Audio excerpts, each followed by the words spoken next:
Hello, my souls, and welcome back to Nier Replicant. No.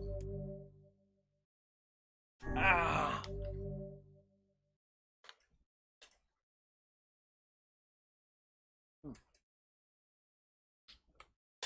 Well, damn. Hey, Furry, welcome. Ah. Also, welcome, Douglas. Nom nom.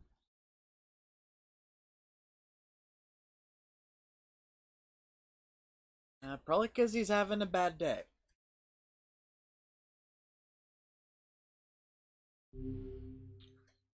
I keep forgetting I have to hit that button again to make it load all the way. It's a thing.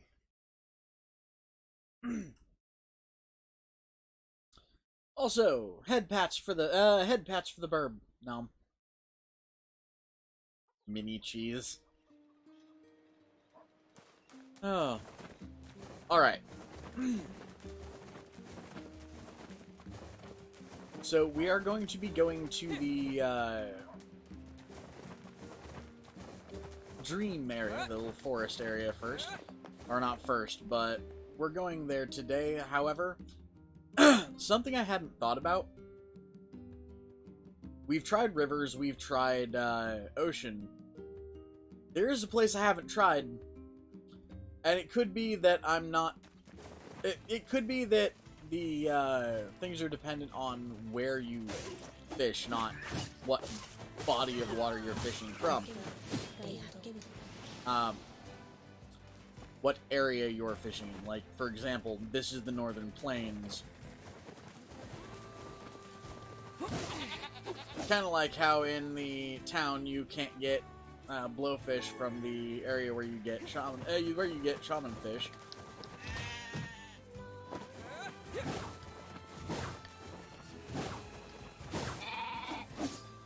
I will blender your ass, sheep. So, I'm gonna come on over here and give it an attempt right here.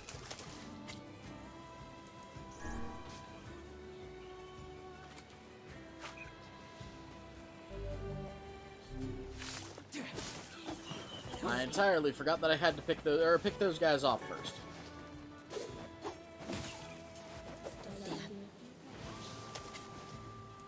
Sure. Hey Andy, num num.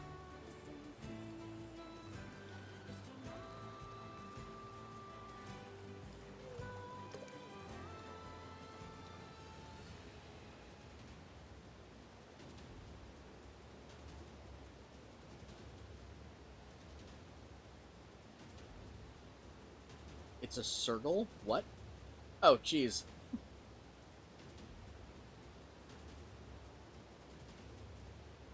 God damn it, now I can't get this picture out of my head of a otter that with a... Or not an otter, a fox with a bunch of straws up his nose and in his mouth going, I'm a spider! Hey, rainbow trout. Okay, so now I know where to get the rainbow trout.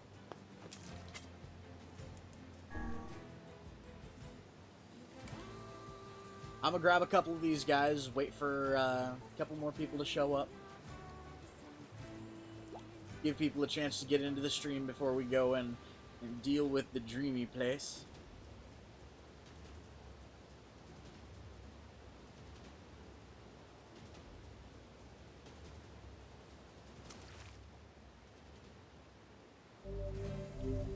I believe I need 7 of these little bastards, don't I?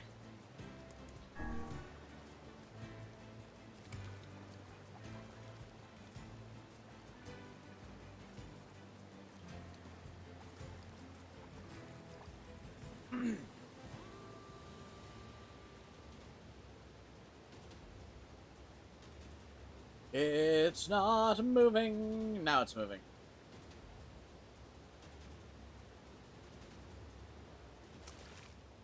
Lump. There's 3.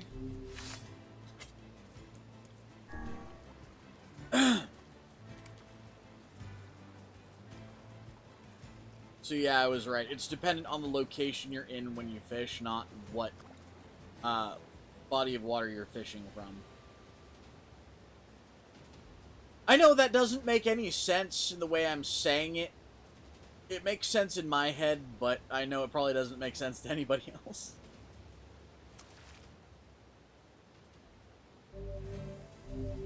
What is that, 4?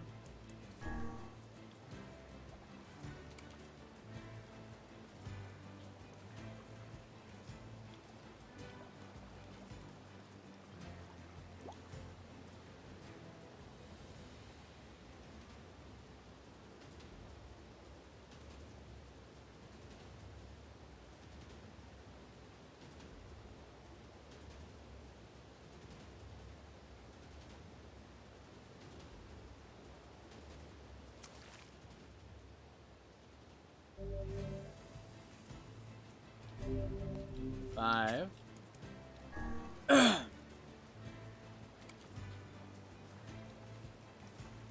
So, by the way, guys, I will warn you, the area we're going into today, if it is anything like the original Nier in the, or in the new version, or the remake, then it's going to be probably one of the weirder areas of the game.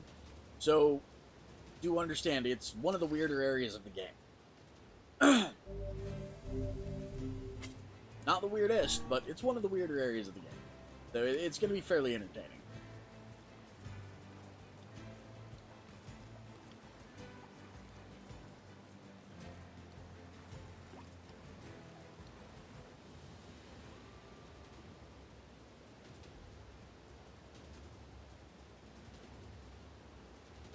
Well, why else, Andy? Because he wants you to be safe.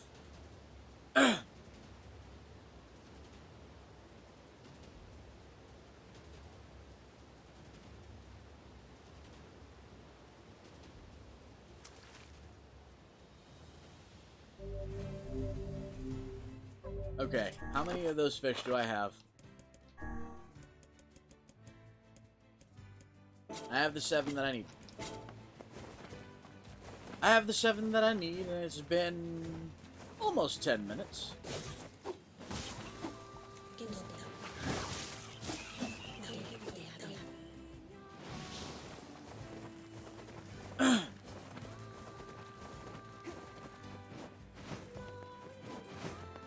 Okay, I'm going to cut my way to the area that I need to go to, because there's a lot of, you know, things that I can pick up, things for the sake of making money or what have you.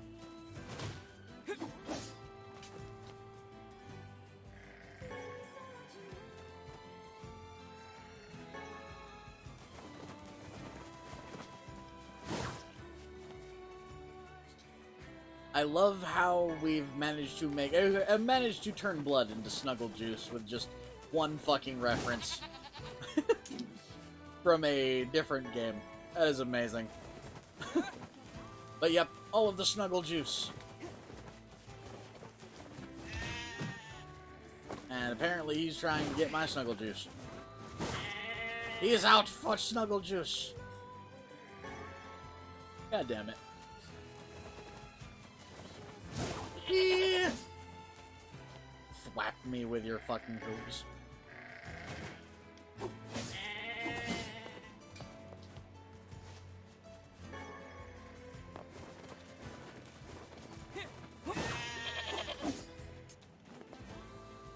There we go.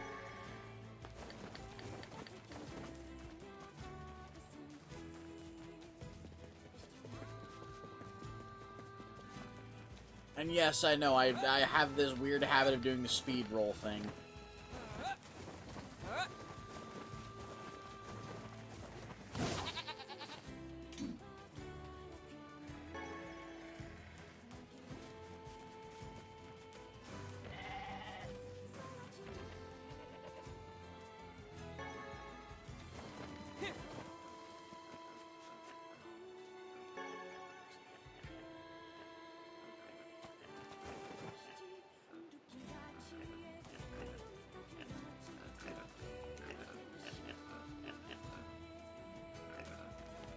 Why isn't my magic set?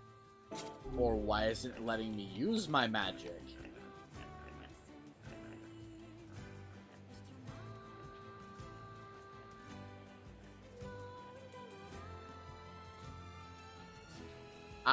Apparently my button's unbinded.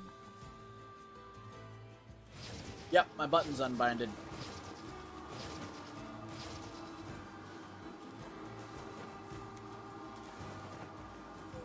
Let's see how well you survive this.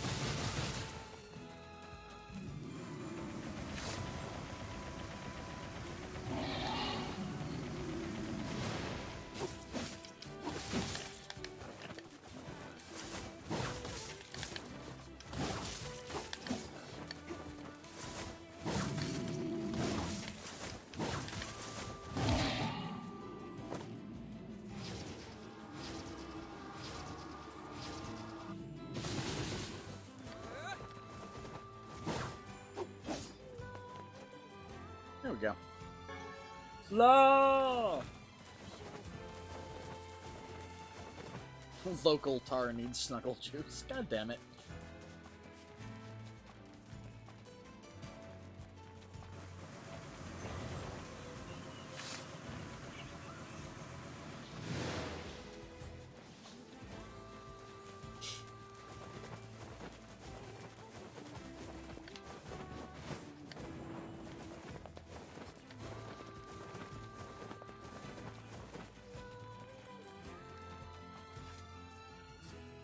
And here we are.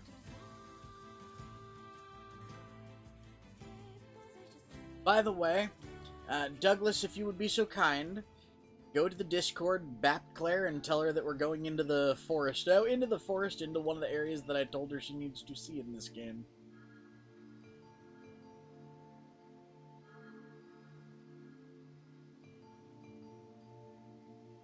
It sure is quiet here.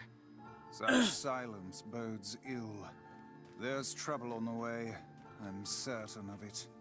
You know, a little optimism now and then wouldn't hurt, Vice. Such cheek.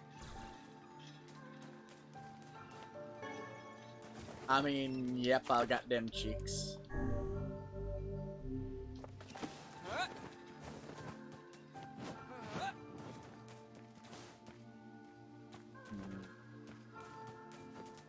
That's a house. It's a house in a tree.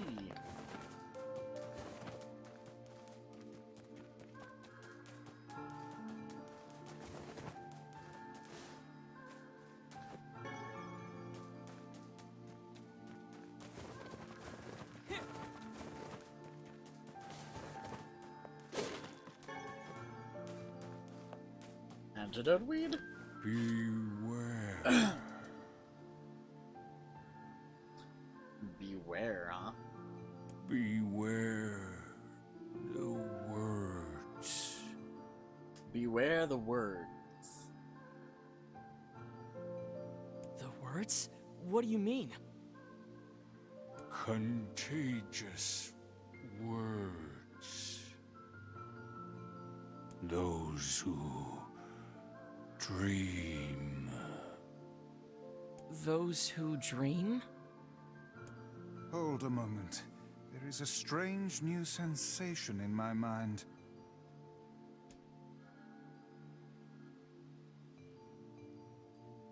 Whoa. Vice's voice rose in a quizzical way. It is not quizzical. What's going on? Villager's body shuddered as he slowly opened his eyes. The narration! The narration has become a reality! Oh! Perhaps we should start by asking this man. Who are you? We heard something happened to this village, so we came to see if we could help. Mayor stared at Kit and Vice. If you can speak to me, I must have caught you in my dream. In your dream? The mayor explained. The past weeks, a mysterious disease called the Death Dream had spread across the forest of myth. Those who caught it were cursed to fall asleep and live forever within the world of their own dreams. The village mayor had determined the death dream was spread from person to person by spoken words, but before he could learn more, the disease took him as well. Vice stared at the mayor, his mouth twitching slightly. Now see here. Are you saying that we have been absorbed into your dream? Well, yes. Said the mayor. I think you have. In other words, It said. we've caught the death dream? Before the mayor could confirm Kit's suspicions, Vice exploded with rage. Ridiculous. Preposterous. Completely unfathomable on every conceivable level. I don't even recall falling asleep. That's just how the death dream works.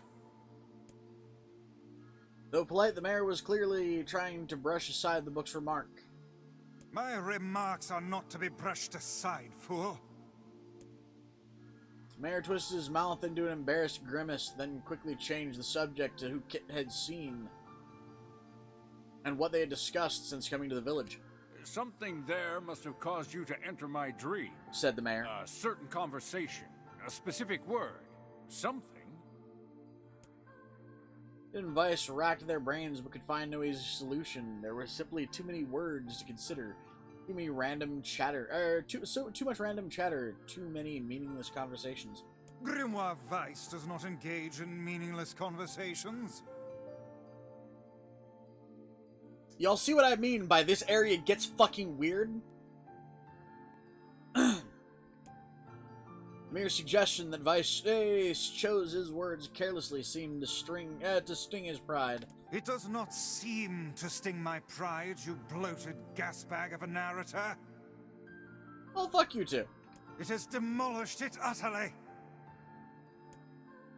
Irritated, Vice looked skyward, as if searching for an answer in the heavens. I was doing no such thing. Just leave me alone already. Hey, Claire. It's the freaky part of the fucking game that I told you about. Enjoy what's coming. Also, I don't know why I did a tit squeeze there, but goddamn. The anger created by his harsh words bled over to Kit's like a contagion.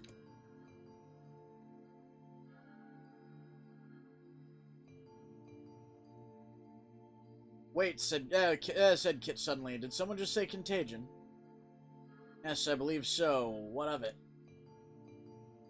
Well, the villager told us to watch out for contagious words, right?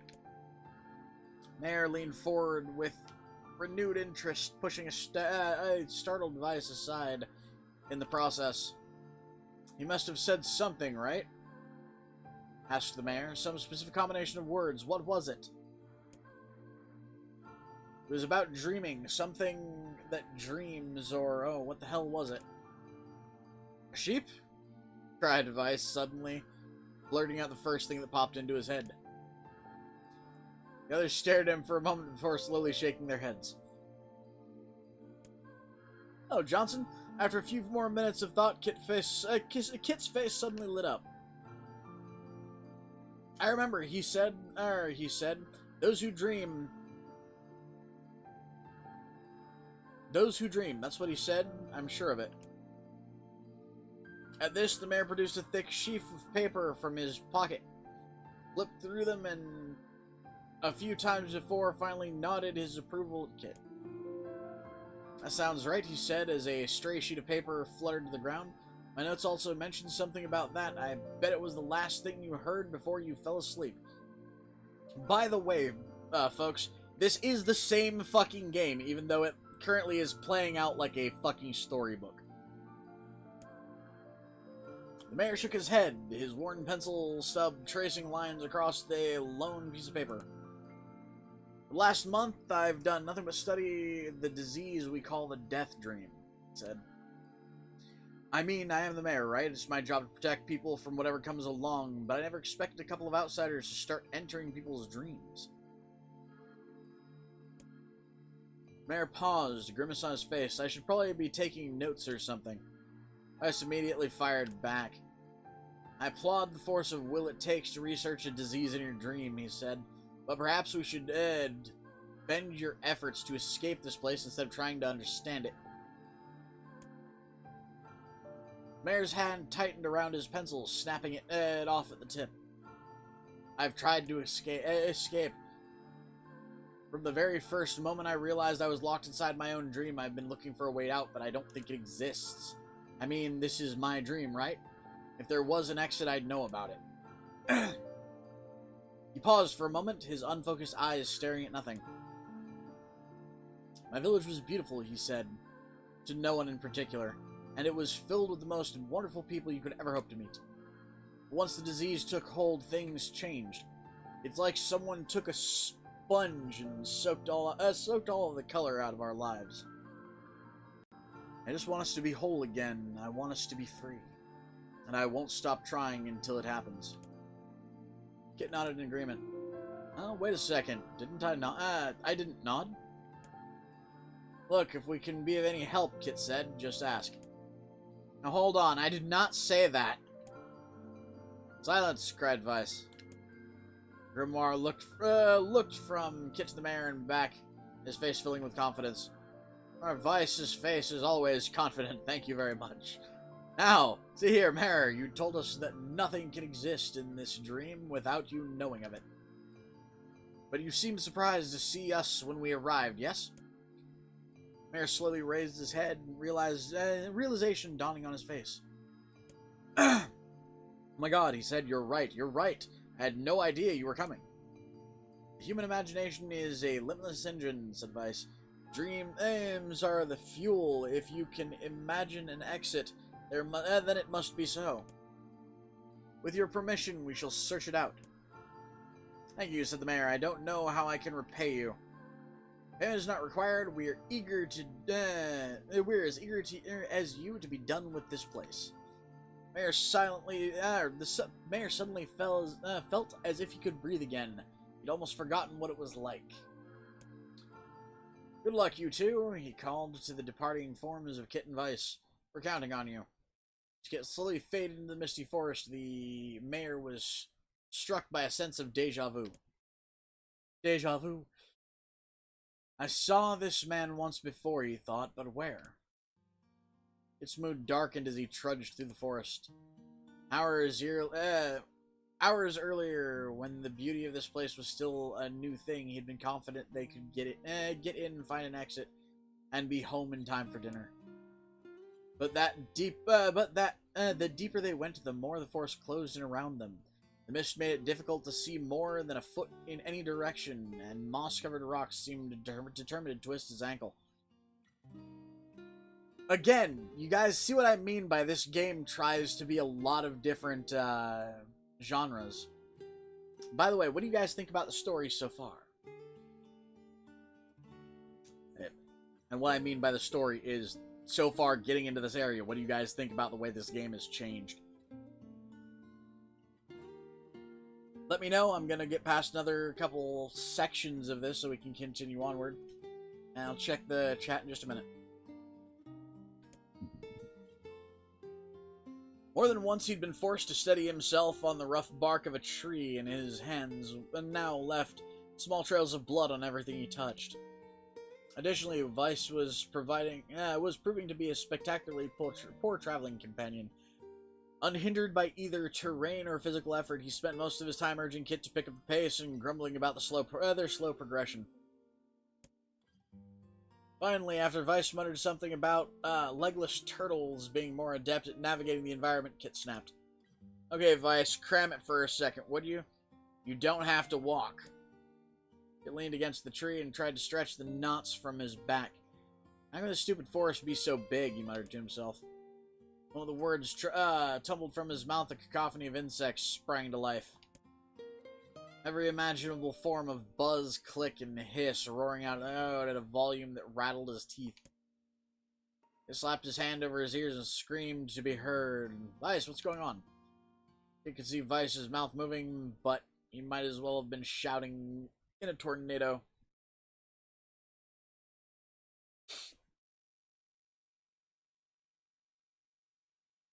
Yeah, apparently it's going to be fairly hot in North Carolina.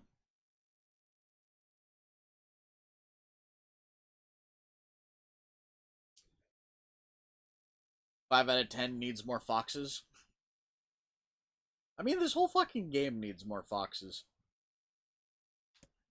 The insects screamed, the forest howled, and then just as Kit seemed ready to tear from his head and go running for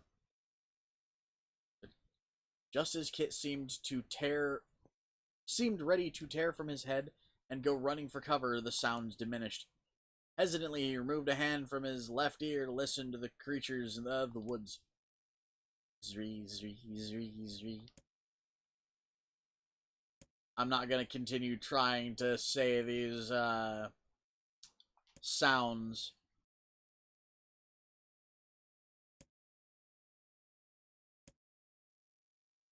As the insect symphony dimmed another decibel, Kit began to detect patterns in the sound. This isn't random, he thought. It's not just white noise, it's something else. The insects weren't just calling out, they were asking a question. One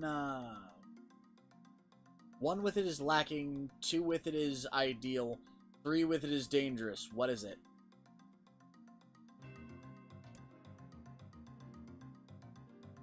I have my pages. Is this a riddle?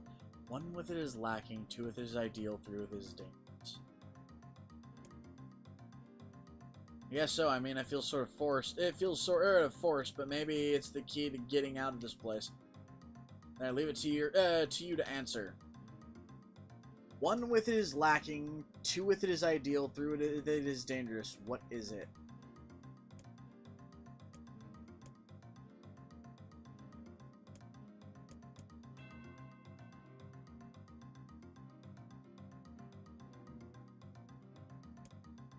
I mean, a seesaw. I think that's ideal with 2 people, but dangerous with 3. No, it's a seesaw. His mouth flew open, but before he could say anything, the words suddenly shifted. When Kit came to, he was once again surrounded by the sound of insects. Cries of the insects created words. Words that he had heard somewhere before.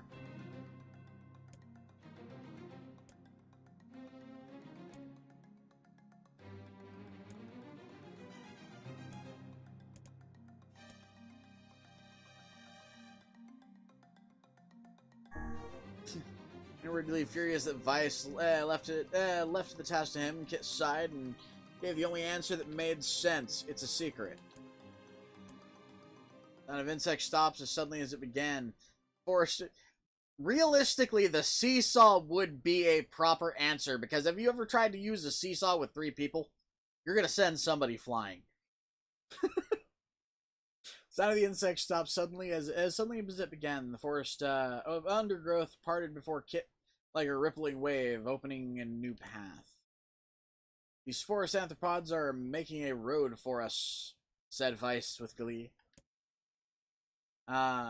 Pleased at passing the test, Kit moved on with a new intensity. The path offered his body relief from the undergrowth, but gave ever greater cheer to his mind. As long as they were on the path, their journey had a purpose. Guess the forest has accepted us, huh? Said Kit to Ed after a bit. I spun around to face his companion. Do not mistake the will of this forest for some happy pet you can suddenly befriend. We have no idea where this path leads. As Vice finished speaking, a pair turned the corner and found themselves facing a clear forest spring, or the 2. Smiling, Kit picked up a small rock and sent it skipping across the surface of the water. Good heavens, said Vice. His surprise was understandable. Each time the rock struck the surface of the water, a musical note rang out. The rock finally stopped moving. It sank to the bottom of the spring. The ripples as it left behind came together to form words. I enter through the window, but break no glass. When night falls, I vanish. What am I? Absurdly easy, barked Vice. Now answer it. He gritted his teeth and tried not to reach out and strangle his companion. He's right. After all, this one's pretty easy. Monster snakes, you're so freaking happy. And why are you so freaking happy? Also, hello and welcome to the stream. Enter through the window but break no glass. When night falls, I vanish. What am I? Sunlight. When water suddenly burst from the spring, sunlight filtered through the trees and reflected off the plume, creating a shimmering rainbow that spanned the entire horizon. In all my years of Vice, I had never seen such a sight. Or said Vice softly. Perhaps I have misunderstood the intentions of this place. Hey look, cried Kit, and awakening Vice from his daze. There's a house or something over there. Glancing in the direction of his friend's extended hand, Vice saw a small cottage nestled among the trees. Ah, it's weird, isn't it, Vice? I mean, who would build a house all the way out here? It walked over and pounded on the door. After a minute of solid banging, the door creaked open and a small man peered out, his body cloaked from neck to toe in a large black cape, while his face was obscured by mist.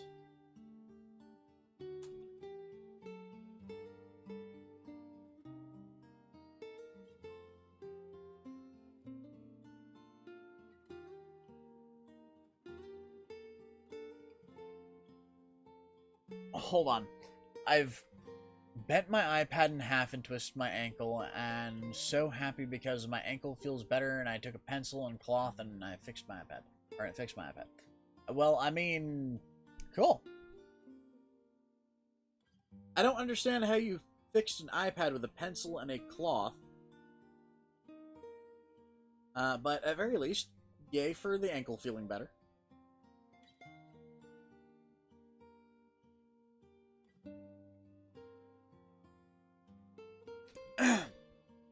Began Kit, but before he could go any further, the cloaked man held a hand up and began to speak. I have 4 legs in the morning, 2 at noon, but end the night with 3. What am I? Trying to ask the cloaked man who he was and what he was doing here, but simply repeated the question. If we wish to engage in conversation with this, if we wish to engage this man in conversation, it seems we must answer his riddle. Yeah, I suppose it, Kit. Well, at least it's an easy one. It's a man.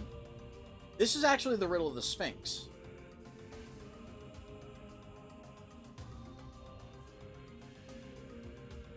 Ah.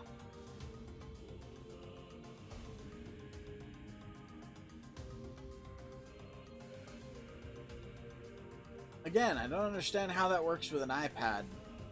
The circuitry inside the thing would be fucked up after that. But oh well. Man. Mist dissolved from the cloaked figure as he spoke a single word. Correct. With that, the man flung his garments aside, revealing his true identity. "You're the mayor!" cried Kit. The small man slowly shook his head. "I am not the mayor you know. Now listen to my words. Long ago, I saw a version of you that was not yourself." Sorry, what's that mean? "It will all make sense in time. At present, I simply congratulate you on cracking the seal of the death dream. Now you must go to the person at the forest entrance." With that, the man turned on his heels and slammed the door behind him. As Kit watched, mist seeped up from the ground and enveloped the cottage, erasing it from existence. When Kit and Vice returned to the forest entrance, they found the mayor leaning against a tree. As soon as he caught sight of the duo, he sprang to his feet and scrambled over to them. "Good gravy," he cried. "You made it. You actually made it back." His left hand grasped Kit's and pumped it so fiercely it threatened to dislodge from the socket. His right seized Vice by the cover and swung him through the air.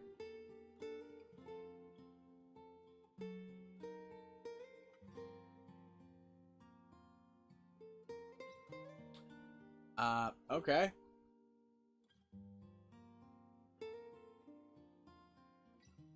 Because it was in a case. I still don't see how bending an iPad pretty much in half, even in a case, would, you know, not damage the electronics. But either way. And then again, I don't really know very much about the, I know there are some electronics that can be bent like that and still technically work, even if they're damaged. But didn't think iPads were like that. Yeah, by the heavens, stop shaking me. Hey, fool. We've not even told you if we were successful or not. Ah, he was just bent. Mayor smiled broadly and shook his head. I'm just happy you're alive. I didn't think I'd ever see you again. Kit withdrew himself from the mayor's eager handshake with a slight smile. We broke the Death Dream seal, he said. At least I think we did. Mayor's face beamed as Kit filled him in on the details. When the tale was done, the three of them laid down on the forest ground and fell asleep. Kit cocked his head. Okay, hang on a second. This is crazy. Why would we just lay down and go to sleep? Cease your endless prattle and go to sleep, fool. Fighting against the rules of this place is futility itself. Yet the mayor obediently reclined atop the grassy earth. Have you forgotten to device? It is words that control the death dream, words that allow us to move from place to place. No matter how unnatural they seem, the words are absolute. Therefore, if the words tell us to sleep, then sleep we shall. And once we do, the story will continue. With that, the trio found their eyes growing heavy and their breath slowing. This is the first time, began the mayor, the first time that I felt tired since I was imprisoned here. His words were cut off by a loud, long yawn, and he remembered nothing more. They might have slept for an hour or a year. When they awoke, things had slightly more real quality to them. Mist felt thicker, the leaves greener. It was clear that they had awakened from their dream. It shook the mayor's shoulders gently. Good news, he said. I think we made it. Oh wow, said the mayor in an odd voice. We did it, I'm back. He blinked once and then again, as if not quite believing the sight before him. You have no idea how much this means. Death Dream was spreading through our village, and I wanted to, well, I thought I could figure out how to stop it, but I guess that wasn't the case. I must have caught the disease and become trapped in my own dream. Mary started to stand, then collapsed back to the earth. He stared at his legs as if trying to remember how they worked, then glanced at Kit and shrugged. Without a word, the young man reached down and pulled the mayor to his feet. Real life may take some time to get in. Ah, my brain just decided to die. Real life may take some getting used to, said the mayor as a wry smile crossed his lips. You shall relearn in short order, I'm sure, said Vice. For now, you should return to your home and rest. No, said the mayor, swaying on unsteady feet. No, I can't. Some of the villagers are still trapped in the demon. Trapped inside the demon. There we go. They're trapped in the demon. Trapped in the death dream. I have to save them. Mayor slowly made his way to the divine tree at the center of the village and then bowed his head and prayed silently. This is a holy tree, he explains with a prayer. When the prayer was finished, it is a guardian of our village history and memory. Superstition will only make our mission harder, muttered Vice. We should not put our faith in the gods. Mayor shook his head. Not a god, the words. Legends say that our tree is home to a powerful magic known as a sealed verse. Well, okay. Yet Vice could not contain their surprise. It seemed a goal had been found in the most unexpected place. I say, muttered Vice, this is certainly a stroke of luck.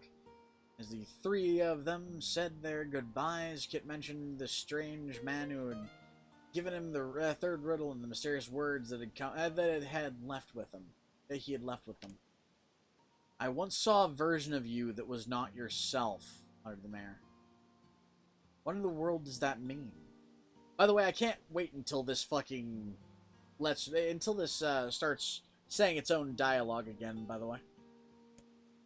Lost in thought, he stared into space for a long moment. You know, he said softly, this is going to sound odd, but I have a feeling I'd seen you before, too. Kit tried to keep a straight face and failed, but the mayor didn't seem to notice. Deja vu, right? Deja vu. Anyways, I figured it's just some kind of illusion created by the death dream. It probably doesn't mean anything. It gave the mayor a nod and a smile, but inwardly his thoughts were racing.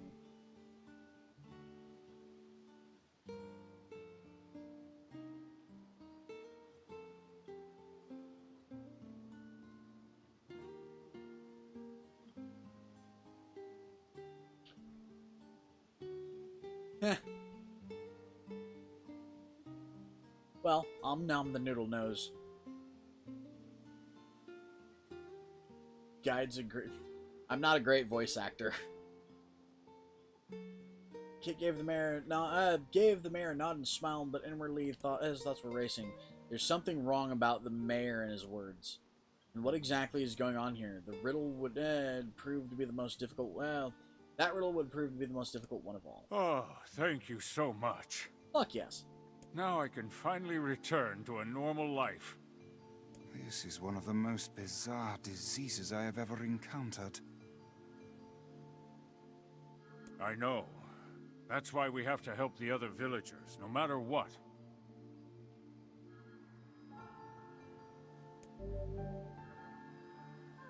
Dark execution magic.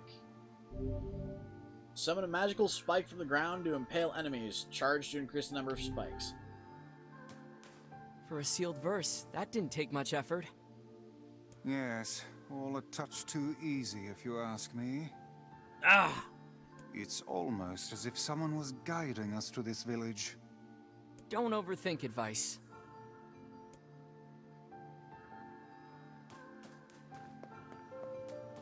Holy ball sack.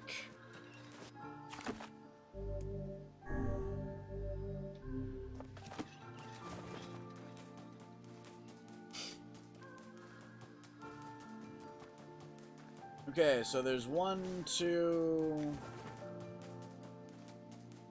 two more people.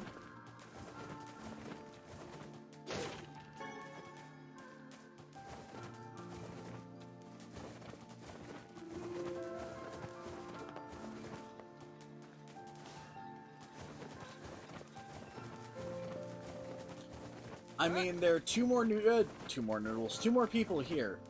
I kind of want to do these. This person must be dreaming too. It would appear that way, yes. Can't say I'm very excited to go back there. That dream world sorta creeps me out. Perhaps you should spend less time complaining and more time getting on with the mission. Yeah.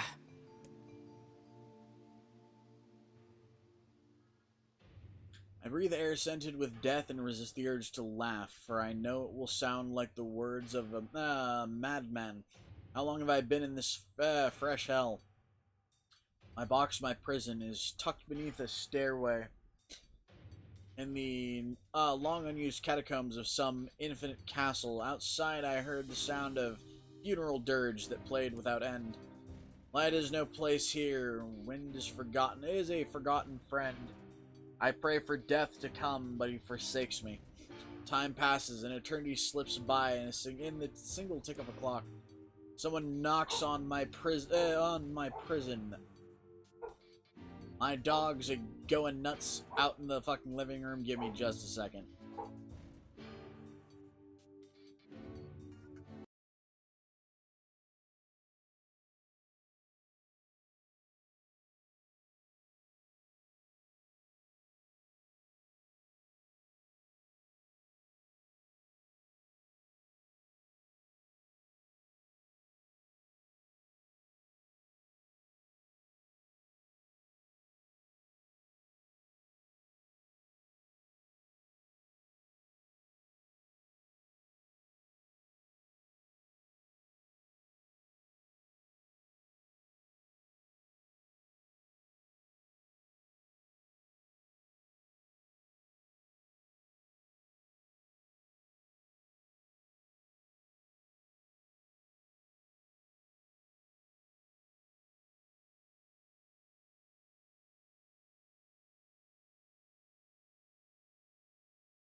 I mean, ramen noodles are good, but danger noodles are not as good for eating.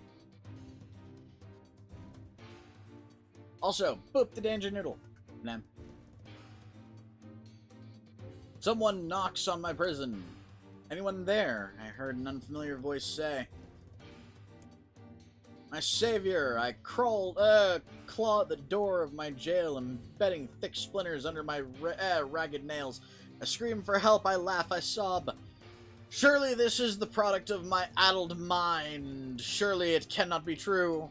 Help me, I cry, for the love of all the gods, help me. And possibly I hear the sound of a lock being torn out and falling to the floor. As the door slowly creaks open, I have just enough time to see a silver-haired boy and a floating book before the light pours inside. My eyes, accustomed to the blackness, explode with pain. I'm forced to turn away. Who are you? I ask, shaking my hands, covering my face. How have you come to this place? Grimoire Vice, this is Kit. Long have we been searching for you? Now come, stand. We shall awaken from this nightmare together.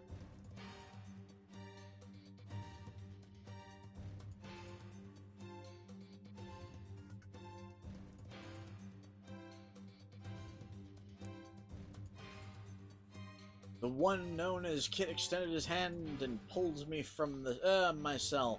Though my eyes are slow to adjust to freedom, my ears are keen as ever, and they recognize the staccato sound of heavy rain.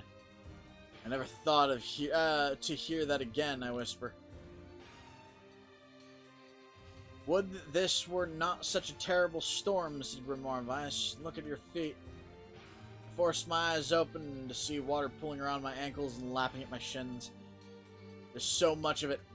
Yes, and more comes each moment we delay. If we do not make our escape, we shall drown in this castle. We know you are weak, but you are only hope to survive this place. I remember this fucking area, and I remember how hard it was to get out of this. This will take me a couple attempts. Time that long forgotten friend made itself known again. I nodded my head and swore to save my rescuers no matter the cost. Castle catacombs are a maze, twisting upon themselves like endless entrails of a giant. I squint down the dim corridor, then proceed north. At the end of the corridor, I find a row of 20 gorgeous canopied beds resting atop carpet of velvet. All are covered in a thick layer of dust and cobwebs. Searching for the door to the next room, I come upon a shapeless mass of gray matter.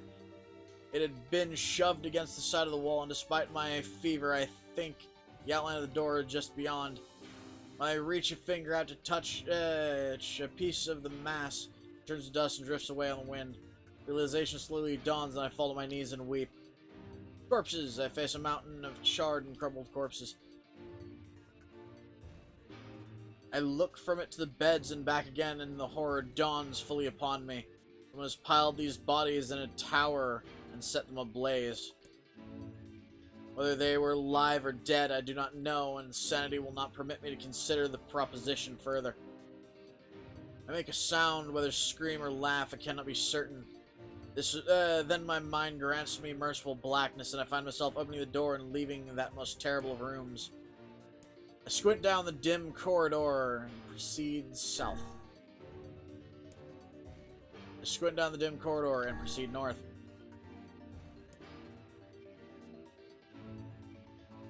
Okay. East. North. West. In the path, I have a row of heavy wooden caskets lie on their side. The dark chamber. Doubtless they are filled with wine. Casks, not caskets. My throat roars to life. I cannot remember the last time my parched throat had relief. I scramble to the cask and pull frantically at the cork. The theft of a few cups means nothing, I tell myself. The cask will be ruined by the flooding regardless. Finally, the cork surrenders to my attack, and the thick red liquid bursts forth from the hole. This is no wine. It is blood still warm from the body. Whether animal or something else, I cannot say. The foul liquid soon mixes with the rising flood water. creating a warmth that laps against my thighs.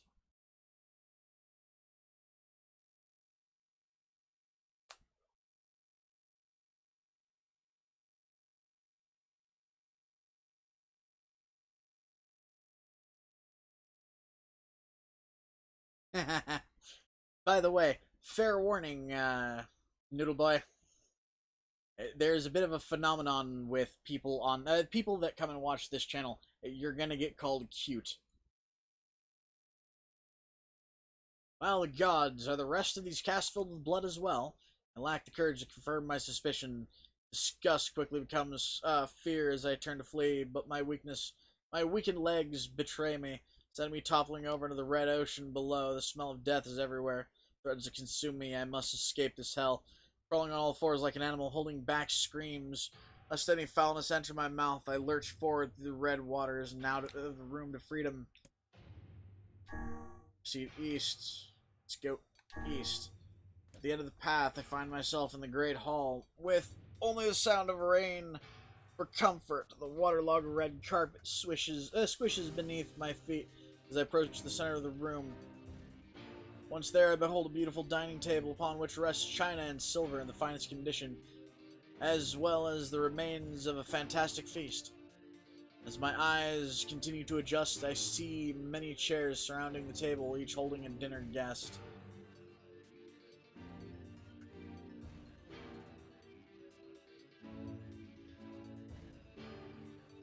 Huh.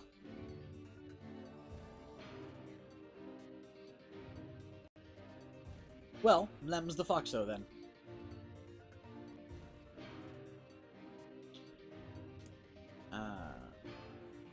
Noticing movement, I approach the chair at the table, at the table's head, but the truth of the matter dawns on me. I recoil in horror. The host of the feast is a corpse, as are all the invited guests. An army of foul, wriggling insects have made homes in their remains. And this is the movement I saw. This once splendid feast was now nothing more than a requiem for the damned. I take a moment to steady my shaking hands and slowly back away from the table. Desperate to lose sight of the abomination before me, my gaze lands on the chair upon which the dead were seated.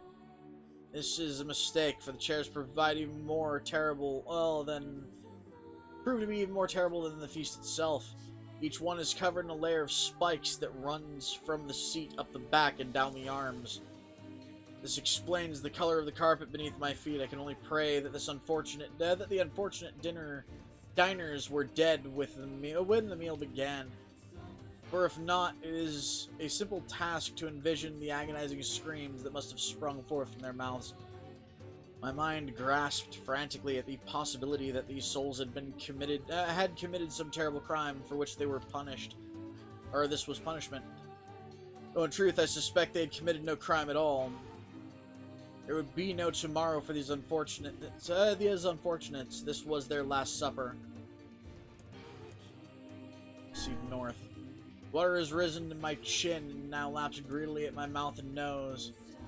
You dumb bastard, shouted Kit. He surely desired to say more, but the rest of his insult was cut short by the rising water. Our vice, wet and tattered, floated on the water's surface. It is already too late for him. This was it. This wasn't how it was supposed to end. Okay.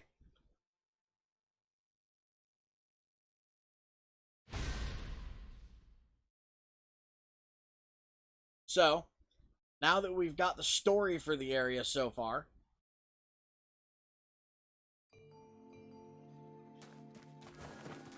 I'm going to speed through that area. Right up until we get to the corridor. This person must... It would have... Can't say I'm very... Perhaps... Yeah. Alright.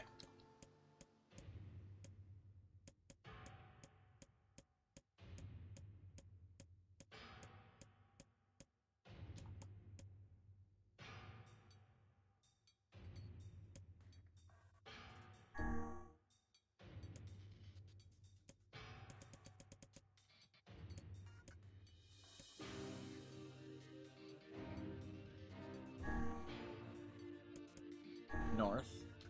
Alright. So I'm gonna try going north. Oh, shit, fuck.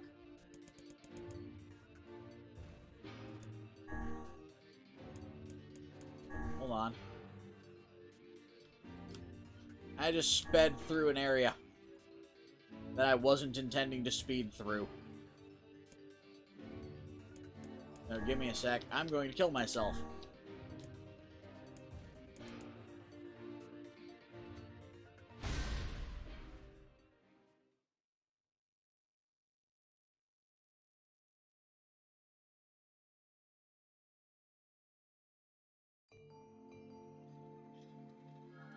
Ah!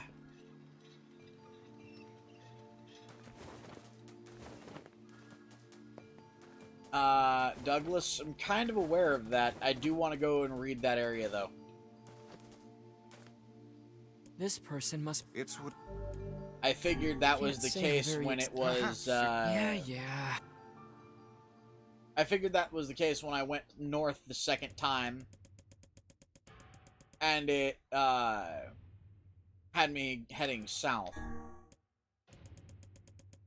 However, do me a favor. Next time, if I get into a situation like this, don't assume that I want you to tell me what the answer is, please.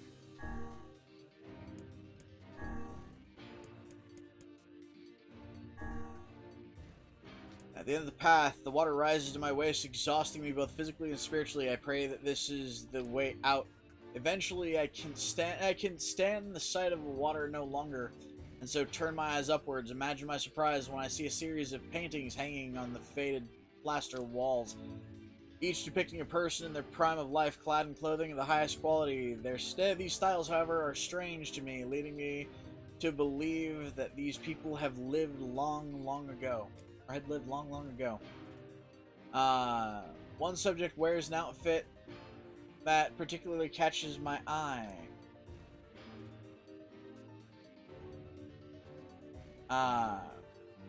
It is constructed of a thin, breezy cloth and decorated with the motif of flowers and birds. By the way, had I not fucked up the first time through and gone west, I would have been able to reach the exit. Or had not gone west or south in the first one. Either way, nom nom the Douglas face. Nom nom nom.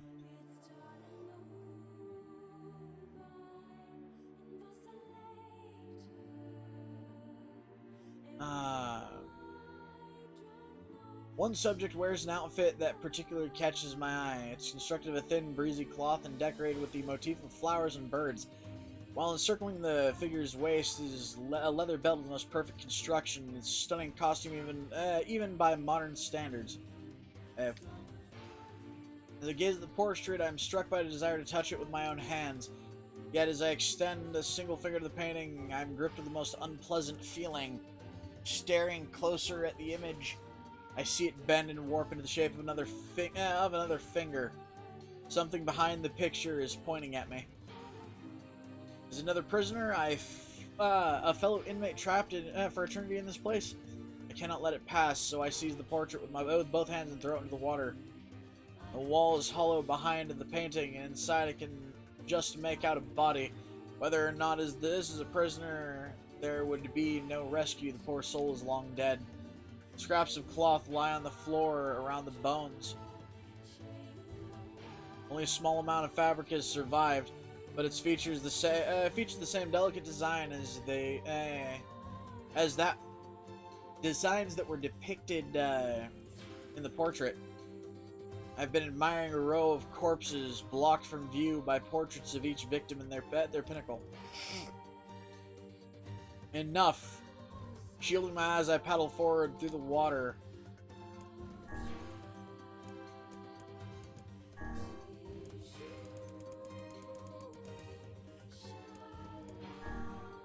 Against all hope, we make it to the front door. Break it down, someone cries, so I give myself to the effort.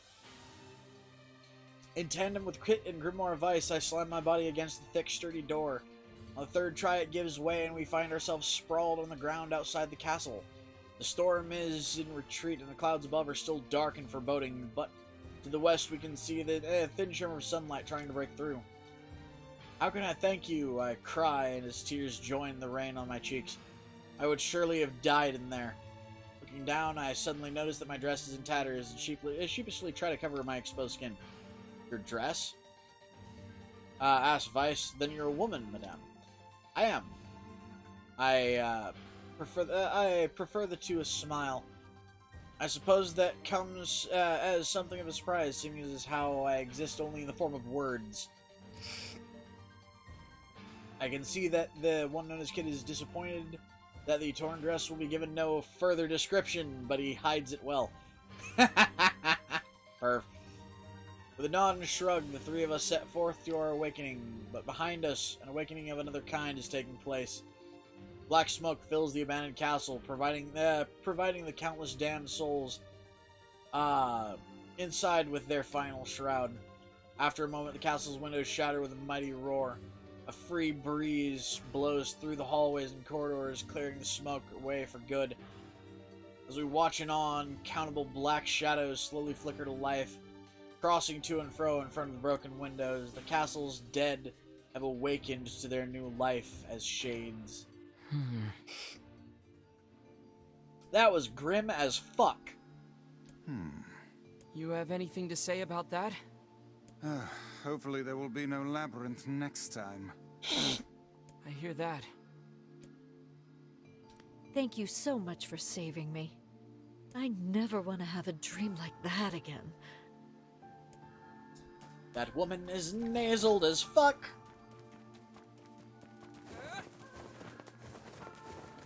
By the way, Douglas, thank you for trying to help, though. Nom nom face. Ah! We have one more left to do.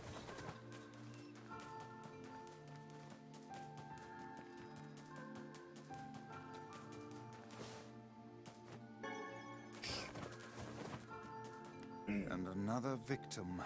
This work certainly is trying.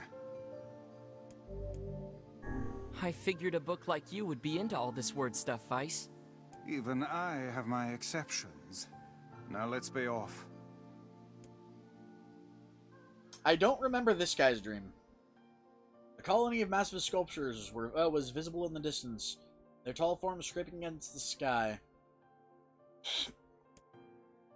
Weiss and Kid had never seen such a sight, and their eyes widened as they tried to take it in. Those buildings must be huge if we can see them from this far away.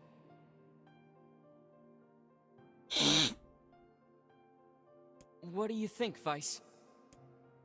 As Vice considered his answer, the sun beat down on them with renewed ferocity. Perhaps they are some manner of mirage. He said. Under this heat, a mirage or two would hardly be an unexpected sight. Kit nodded and wiped the sweat off his brow, leaving a trail of sand in its place. He thought he'd never been so thirsty. The ancient road on which they walked was black and cracked with age. Here and there, thin wisps of grass pushed up through the rocky surface, as if defying those who had laid the material down over their home. The heat reflecting from the road made Kit lightheaded. His feet hurting, he crouched down to rest. I don't know how much longer I can do this. Someone playing a joke on us or what? Complaining had already begun. Vice tried not to let his eyes roll too much. A joke? He said. No, no joke. This road leads to the city of art. Perhaps the path itself is simply some manner of grand artistic work. You don't sound very sure of yourself there. Perhaps not, but thinking of it in this way might make it easier for you to bear. Kit glanced at Vice's grinning face, shook his head, and resumed walking. As time passed, Kit's feet grew more painful, his throat drier than he ever thought possible. He tried to look further than the next step ahead because the bright sunlight made him hesitant to trust his own senses. "You're definitely getting closer," said Vice in an effort to cheer his companion. "Yes, this much is certain." Encouraged, Kit lifted his gaze, suddenly stopped walking, choosing instead to stand in the middle of the road with his mouth and eyes wide open as his fingers pointing at the distance. Water, he cried. It's water! Water? Asked Vice. Preposterous, I don't see any water. Over there, just ahead, look, just ahead of us. Look, the sun is reflecting off of it. Without waiting for a response, Kit sprang to life and bounded towards the site. What the? There was no water, there was nothing but sand in every direction. Kit closed his eyes and sighed as Vice floated up behind him and chuckled softly. I believe this is known as a mirage, he said. Many a desert traveler has spoken of such things. Kit shook his head, bewildered suddenly. He pointed off to the distance, his eyes wide once more. Wait, there it is. I just missed it. Look, it's right there. He sprinted off again, leaving Vice with no choice but to follow. After a few minutes of running, Kit came to a halt. He could have sworn I was around here. Confused, he put his hand up to his eyes and rubbed them vigorously. As soon as he stopped, he noticed a blue, shimmering pool of clear water just over the next rise. With a shout, he bounded off in search of it. The chase continued for nearly an hour until an exasperated Vice finally floated up to Kit and struck him in the face with his cover. And just dick slap! Enough, you blithering idiots! Stop this at once. There is no water here. His face clouded. There isn't? There is not, and perhaps next time you will listen to me when I tell you as much. I paused for a moment and continued speaking in a slightly kinder tone. However, I suppose this mad chase was not altogether wasted. It seems we have arrived in the City of Art. It looked up. Stretched out before him was a row of impossibly tall sculptures. Their journey was at an end. They're huge, Kit cried, completely forgetting the heat and pain of the past few hours. I've never seen anything so big. That's what she said. Each sculpture was formed from roughly the same shape, a tall rectangle that stretched upwards towards the sky, but is where the similarities ended. Most were covered with panes of glass that reflect light in a thousand directions, while others seemed to be nothing but frames of steel. Some had tall spires on their top, while others possessed triangular caps. What kind of city is this? Said Kit. Where are the people? Where are the houses? Perhaps the land is intended exclusively for artistic use. The debate continued as they made their way through the city. Miracles of artistry were everywhere. Great iron crates with wheels that sat on steel rails. Beautiful carved works with lights of red, amber, and green dangled over every street. And they moved away from the massive sculpture, or as they moved away from massive sculptures, they found an array of smaller ones. Some of them were covered in glass or brick, but many were composed of metals they had never before encountered. The sheer variety of colors and styles were staggering. They're literally fucking describing a city. Unable to find a theme or purpose to the abstract world around them, Kit and Vice eventually fell silent. On the outskirts of the city, they discovered 3 sculptures in the shape of humans. Kit uttered a sigh of relief as he approached them. Finally, I was getting tired of modern art. 3 statues were indistinguishable except a single word chiseled into their right arms. One read Alpha, one read Beta, and the final one read Gamma. As Kit moved to touch the nearest statue, a bird flew from... Hey! Douglas! Bird! Bird flew from the top of the sculptures, alighting one of the statue's shoulders. It emitted a brief, beautiful song that took the form of words. Only one form is real, the others are false. The real one will always speak the truth. Oh my god, it's this. False one will only speak lies. With that, the bird departed. As if on cue, the 3 statues shuddered to life, acquiring color and form as they began to breathe.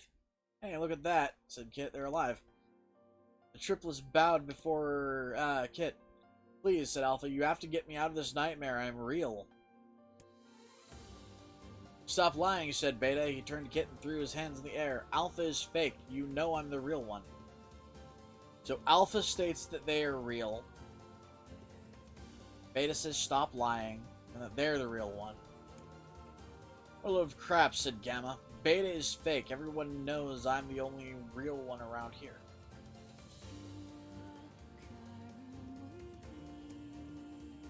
The respective pleas given, the three statues return to their frozen state. The silence once again enveloped the city. By the way, don't help me out on this one, please. Because I remember this one now, and I kind of want to try to see if I can figure it out the way I did when I was younger. I don't remember the answer. But it's a very old puzzle. Alpha's a fake. No, I'm the real one.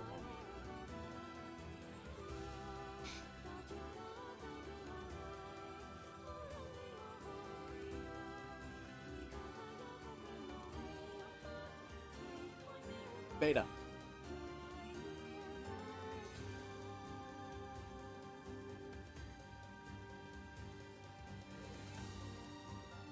When you consider all their statements, only one of them could be the real thing, said Vice.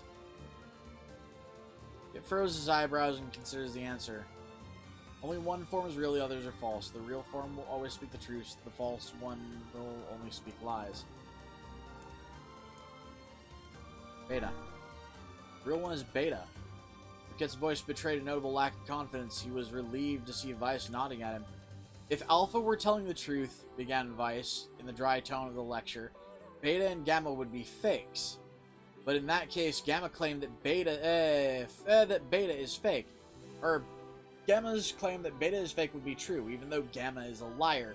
Therefore, the theory crumbles. Exactly. Now let us presume that Gamma spoke the truth.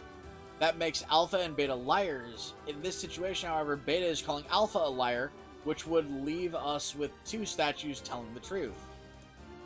Finally, let us assume that Beta is telling the truth. If so, Alpha and Gamma's lies would make sense, therefore Beta must be real. As Vice finished his explanation, Alpha and Gamma crumbled soundlessly into the dust, while Beta sprang to life once more. Congratulations, villager, said Vice in a cheerful voice. It's the time to awaken has arrived. Thank you for saving me, cried the villager. He dropped to his knees and bowed his head as low as he could go before an uncomfortable Kit pulled him to his feet. Why did you have a dream like this? Asked Vice. Have you been to the city before? The villager slowly looked around the bizarre objects and sculptures of the landscape and shook his head. I don't think so. I mean, it's impossible, right? There's no way I could ever been in a place like this, but at the same time, I feel like I've seen it before. Deja vu, muttered Kit, just like the mayor. The vague sense of unease that struck Kit during the mayor's dreams spread out once more through his mind. That was rough. I am positive I have seen that place before. It's a city, of course you've seen it. Okay, that's enough. Don't need you getting all weird on me too. Okay, there. Now all the villagers can wake up, right? Yes, if the mayor's assumption was correct. I think I have had enough wordplay to last a lifetime. Thank you very much. Ah, damn. You're telling me. Anyway, let's go see the mayor. Okay, so this game has now gone from a normal RPG, so RPG, or action RPG rather, to bullet hell, to farming sim, fishing sim, slice of life game,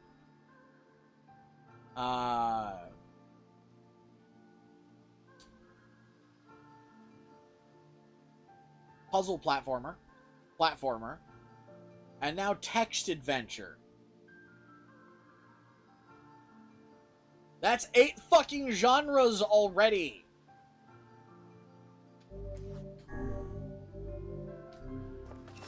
Also, thank you for the smooch. Nom fest.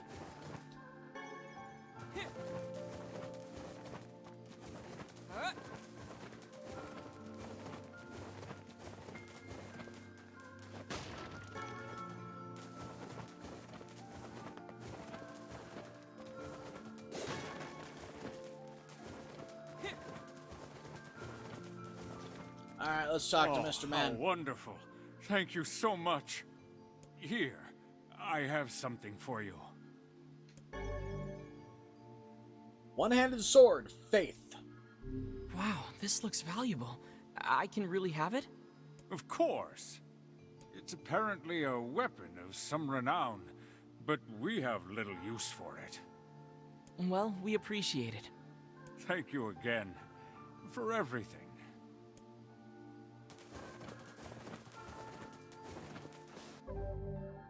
Let's see what this Faith looks like.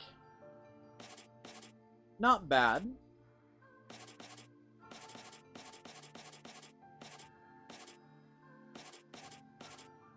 This one so far is still the best one, though.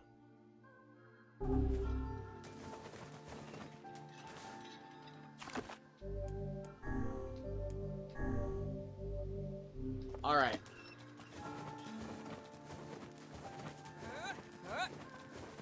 La la la la la. Today, Popola sent me a new book about a giant tree. I mean, giant tree.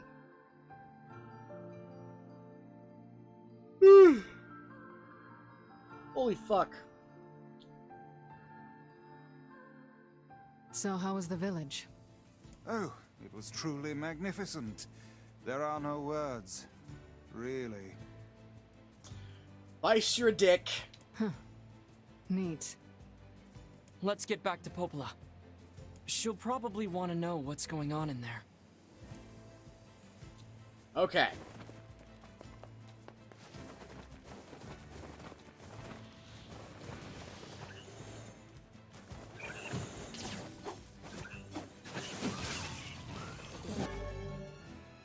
Con.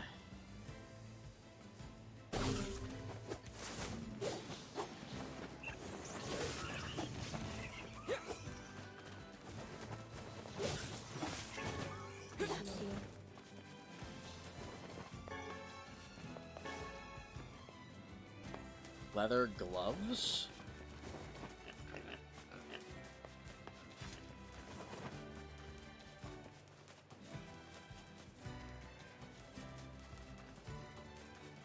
Huh.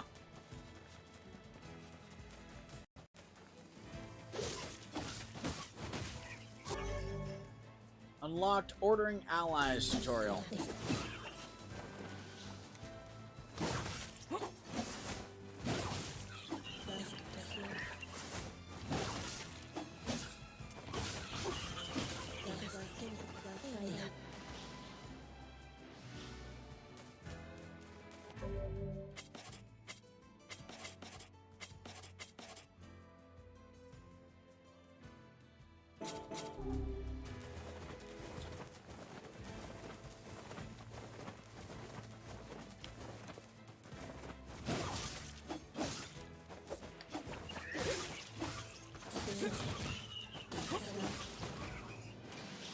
There we go.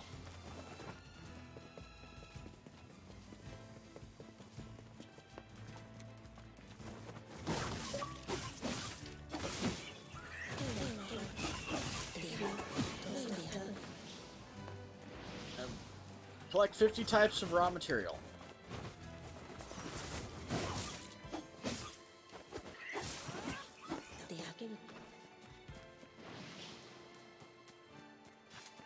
By the way, folks, one of the reasons why I'm saying this sword is the best one so far, it adds 40% damage to my magic attack.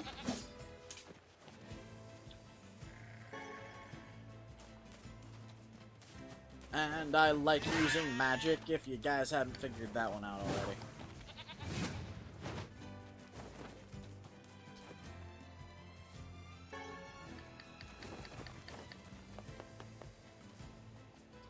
Get that mutton.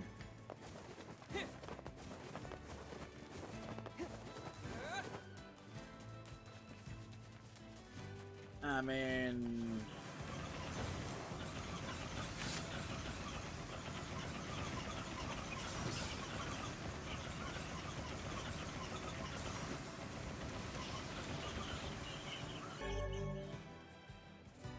Huh, MP cost negative 6%. Ooh.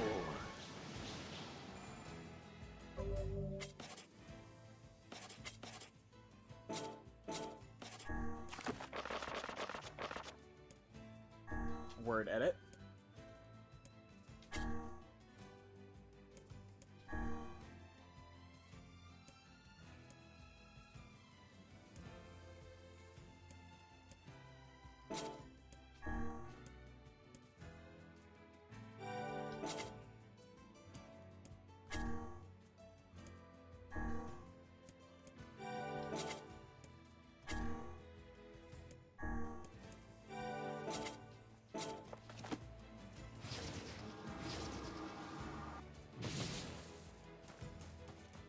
Yay! Now my magic is even more powerful!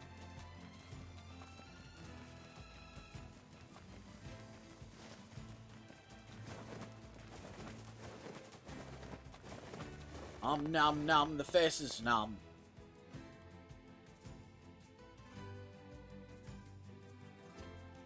Before we go to Popola, I'm going to go check my crops. See if they've finished growing. If they have, I'm gonna harvest them and then go sell. If they haven't, then I don't know. I mean, can I say oh well? I can.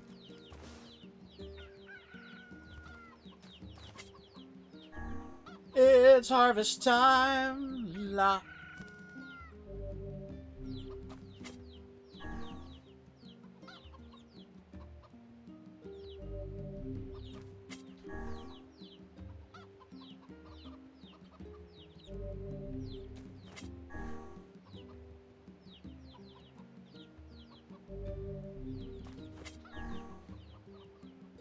It's time to harvest us some noms.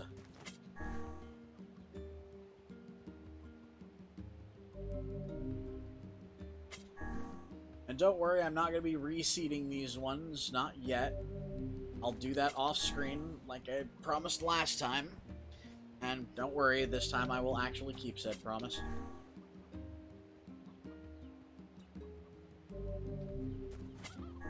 Because I actually am going to go and see about getting the other sword.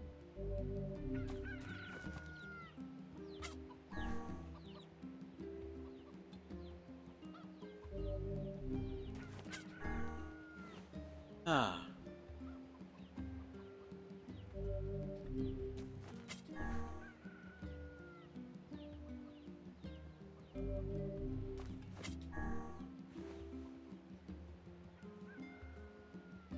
Gotta love the dick emoji. Nom.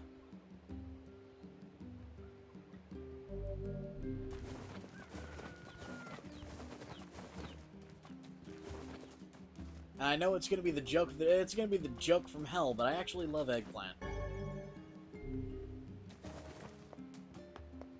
Especially if it's battered and deep fried just right. Makes it amazing. Makes an amazing trade out for chicken and chicken parmesan. So eggplant parmesan. Parmesan. Nom nom. And now I'm hungry. I might actually just say fuck it, go grab an eggplant and make some eggplant parmesan. Oh. The death dream certainly is a strange illness. Yeah, it was something all right. Even I, with my natural love for words, have no desire to visit that place ever again. You guys did well.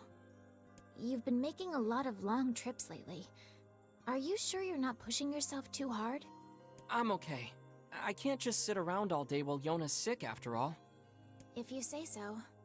So, anything I can do for you? Well, I suppose there is one thing I could use a hand with. Have you heard about our plans to repair the canal?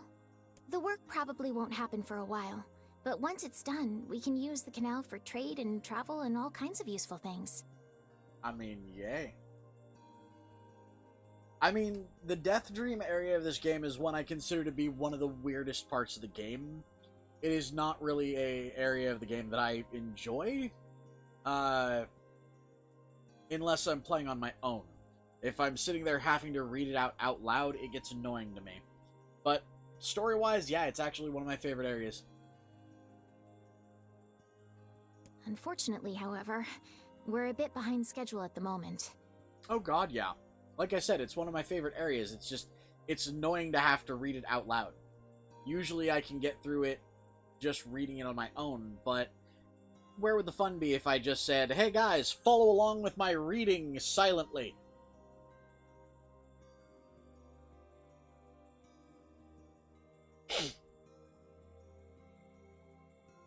I mean, after all, I'm an entertainer, not a librarian. If you're willing to help out, I'd really appreciate it. No problem. What do you need? Great. So, the man I originally asked to help on this project hasn't shown up for work in a few days. Okay. I'm starting to get a little worried, so maybe you can head over to Seafront and check up on him? I'll mark the location of his house on your map. He always carries a red bag over his shoulder, so he should be easy enough to find. Got it. Okay.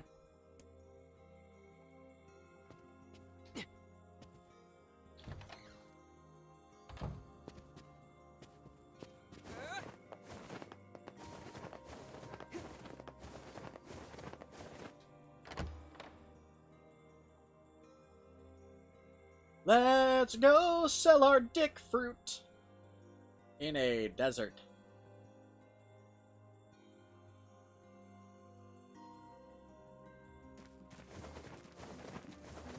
A canal, is it? Fascinating. If we had a ferry, we could put these days of endlessly running about behind us. Don't you just float everywhere anyway? Do you think I am borne aloft by the winds, lad? It takes stamina to maintain this height. Oh, really? You could at least try to hide the utter dismay, you know. I'm sorry, but Well, it happens. I've got another one if you want to try the delivery again. Alright, can't jump around. I have to run. Can't jump around, can't be hit.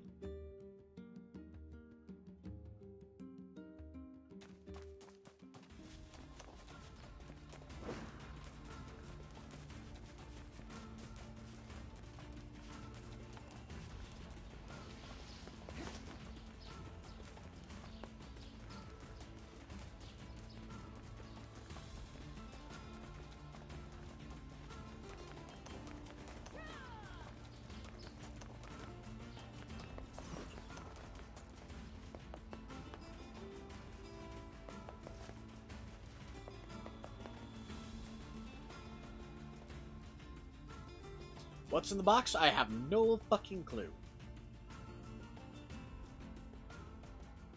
But it's breakable.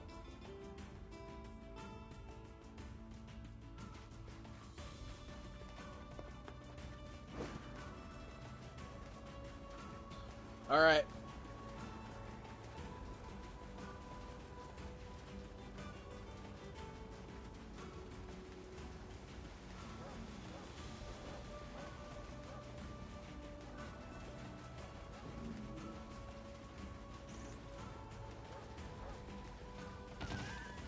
Eee! The sound of waffles.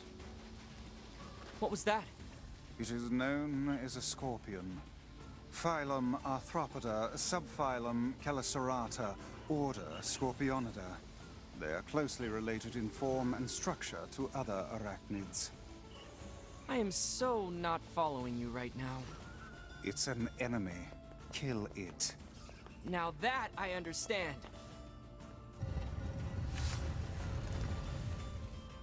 Okay.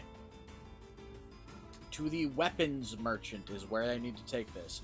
I can't jump, I can't roll, I can't do any of that. And I can't fall from a high place.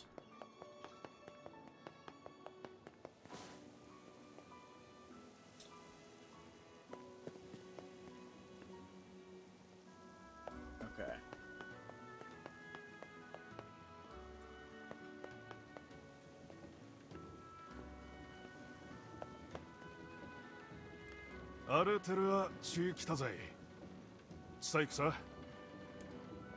Where are you headed? Weapons shop.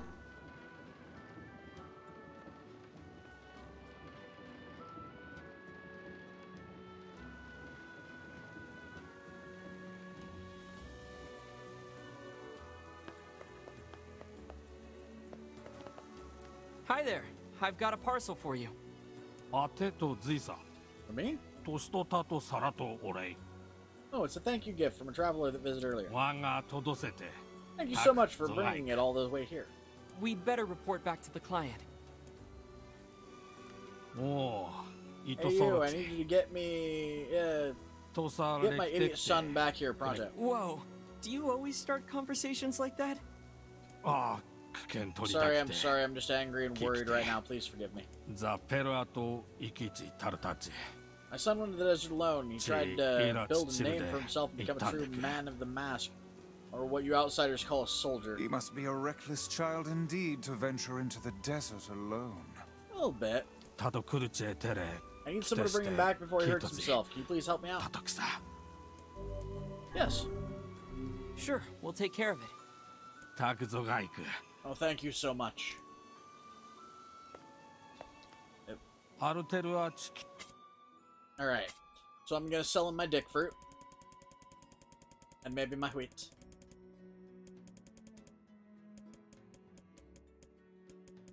And my black bass.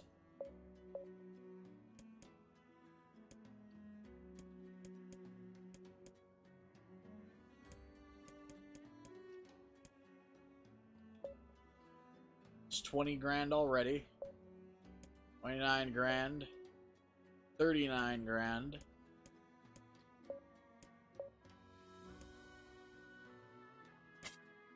$40,500. Earthworm's Claw.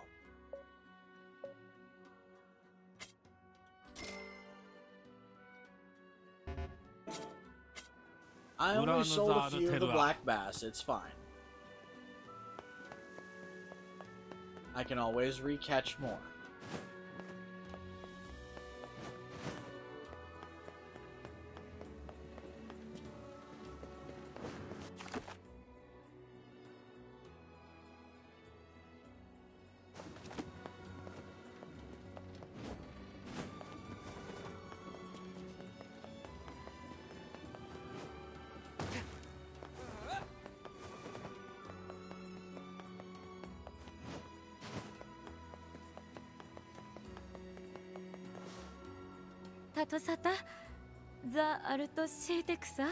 Would you lend an ear to my problems, traveler? What's up?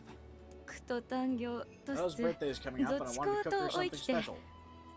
But Rule 8,614 states parent cannot purchase food for a child's birthday feast. Would you be willing to help me? For something No. like this? Of course. Thank you so much. I need you to bring me 10 round striped food objects. I think you'll need to be more specific.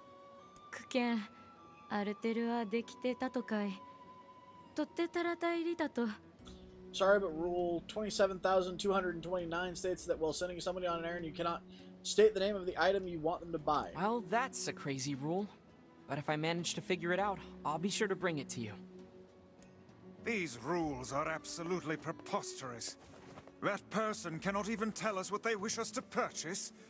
Never in my life have I seen such foolishness. It's no big deal. Come now, this must bother you. Sure, a little. But I trust they have a reason for it, even if we don't understand. That is a very broad-minded thing to say. Are you feeling well? That was almost a compliment. ユーザ、カイザム固くせてしたかった。 Are you the one who saved our king? I didn't save him so much as just find him. たくぞがいく。カ We イ owe ザ you ム a あって great と debt. あ We ざ、 would be エルワ nothing トと without つ him いさら。 to guide us. だ。カイザムセとウィギキスオチ。 By the way, do you happen to possess the royal compass? Douglas, I was assuming that that was what it was. Because round striped. It's either that or somebody's eating a fucking striped bowling ball. We do not, my good man. Pray elucidate us on the nature of this object. ザクタラキ。 It 遠 allows い you よ to りはアル traverse セルクスレ sandstorms と。 without losing your way. It's one of our most handy tools. ゲ、落ち着 Please, かい。 feel free to take it. It looks valuable. Are you sure? しろん。Of course, the masked people always repay their debts. 恩じ Then we would be honored to receive it. Nice.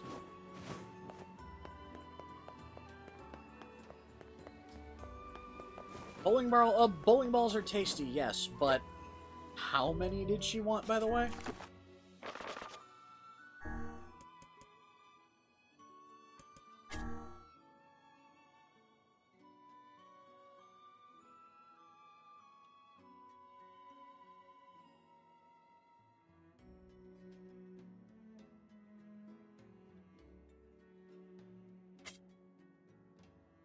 How many did she say? Hold on.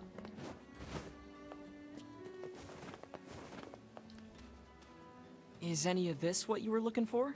やりらたか。 Oh, well, I...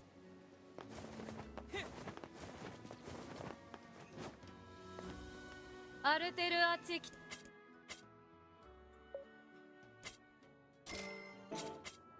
グラヌザール。 Wait, アルテ。 I already had a watermelon.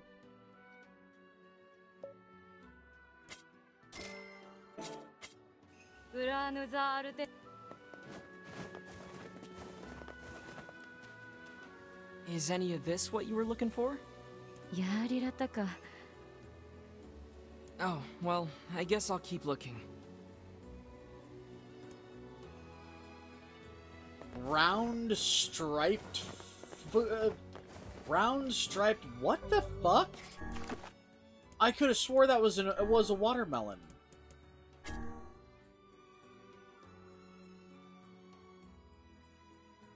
Round striped food objects.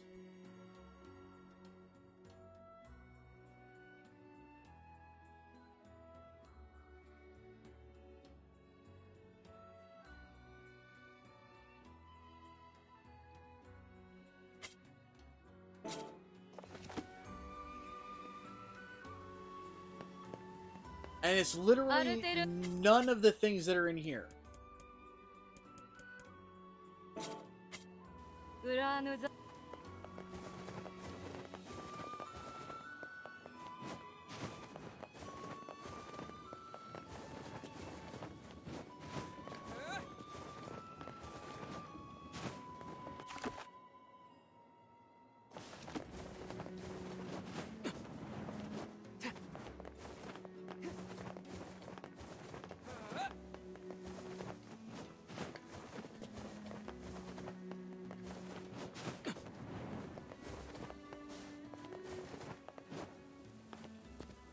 Hey, you want to do a poor schlub a favor? Wow, you sound pretty depressed.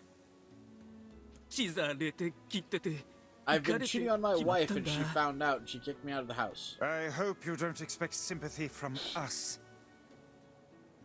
ああ、通りか。だから土地に気をりとって。 No, I know I've been a selfish idiot. I just wanted her to take me back, so I was hoping to give her a present. I want to make her a wolf hide coat, but I haven't been able to get the necessary So you want materials. us to hunt some wolves for you? 通りだより。タトルサタ。 It's the idea. Can I count on you? Well, you seem to recognize that you messed up, so I suppose we can help. どうさい。たくさんより。 Need just 10 wolf hides. Alright. 苦剣いずさ。 Pardon me, do you have a What moment? do you need? とざさらってきて、さらたいさと。 Can't say I have. Sorry. My daughter's been missing for a few days. I was wondering if you heard anything. じいさ。 Oh. But we'd be happy to keep an eye out for her and let you know if we find anything. Does the girl have any identifying marks or scars? だ。ちやりたと着ているといく。 Well, she's probably wearing her gold ring. It's family heirloom. I gave her a little while back, so I doubt she'd take it off. たくぞがいく。 In any case, thank you very much. And yes, I know that it requires 10 of them, but one would think that if it required a watermelon, or even 10 of them, if you asked her if it was any of these objects and you have one in your inventory, then then she would probably say yes. アルテルはチキタ剤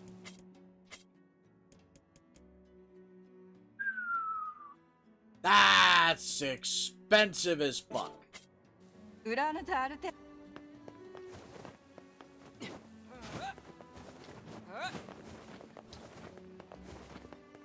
アルテルア The way I see it, the ruler serves as a mental support for the masked people, no matter how insignificant the rule or the rules. No matter how insignificant the rule, following it instills a sense of pride in us all. Alright. アルテルア I will buy 8 more fucking watermelons. That is a lot of fucking watermelons. ウラーヌザ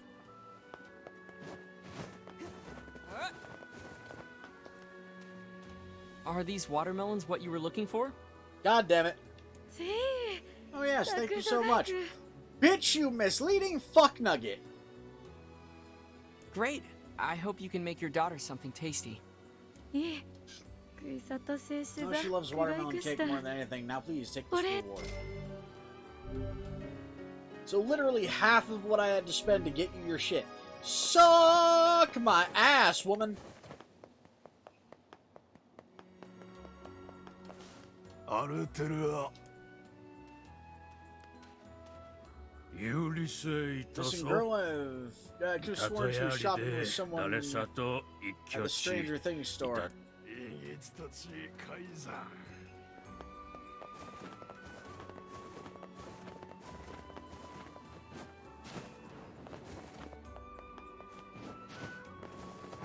Yes, I could have grown them, but still.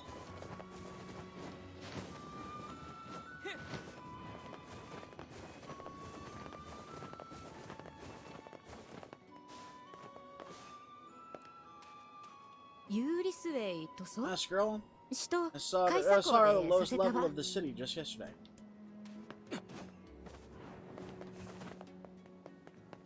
ゼルガーントセザワ有理性 Girl who's gone missing. Well, last time I saw her, she was hanging around with her boyfriend.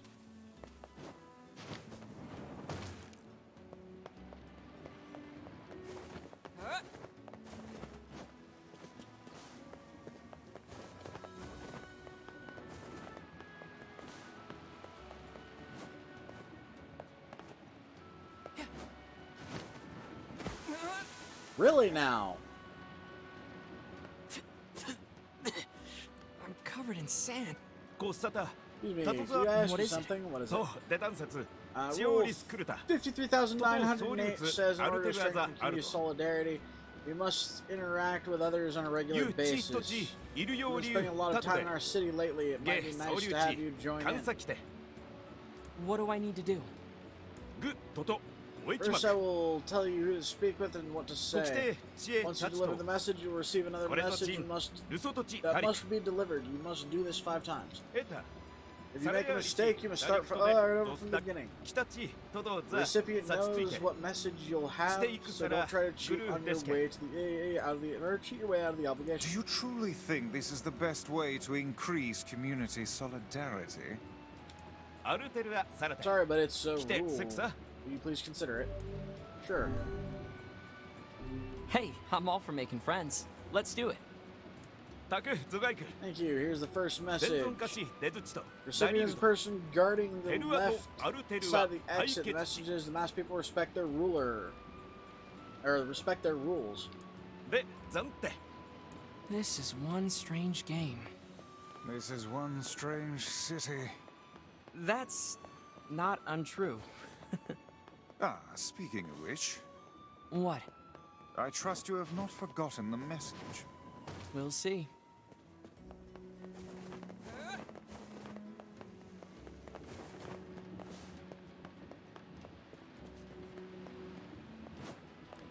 I broke rule 7017 on the way. Now mom's going to rule 4211 me when I get back. I just know it.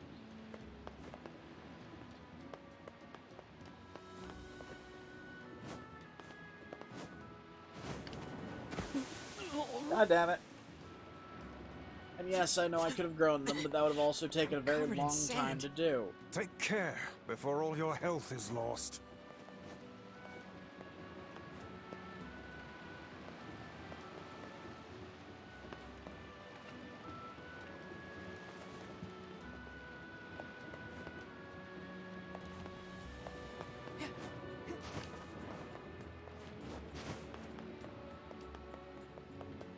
Hello, Sinbad. Num num.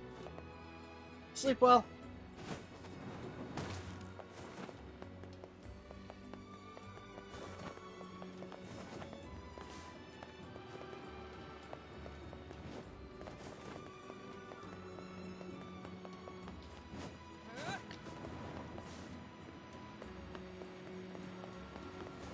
I knew that jump was possible.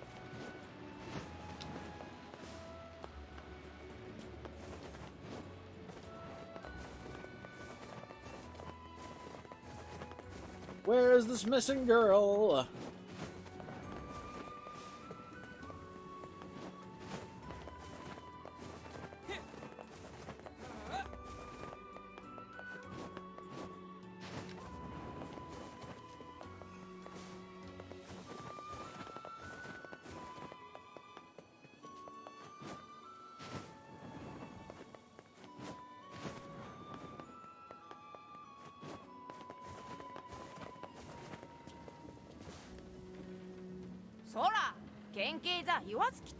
I bet you're annoying the teacher.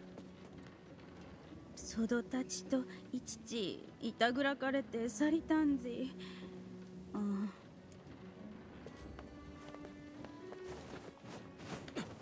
If you're not sure you're cut out to be a teacher because your students have pulled pranks on you, then you're right. You're very much not cut out to be a teacher. God damn.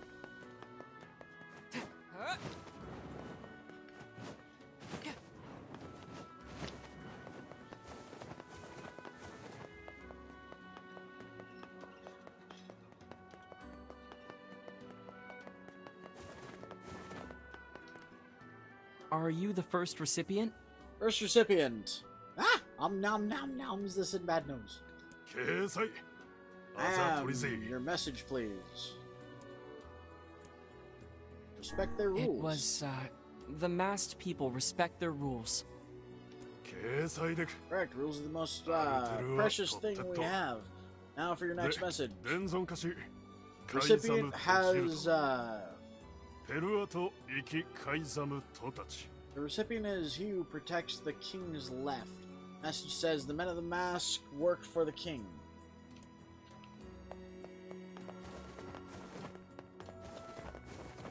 Oh my god!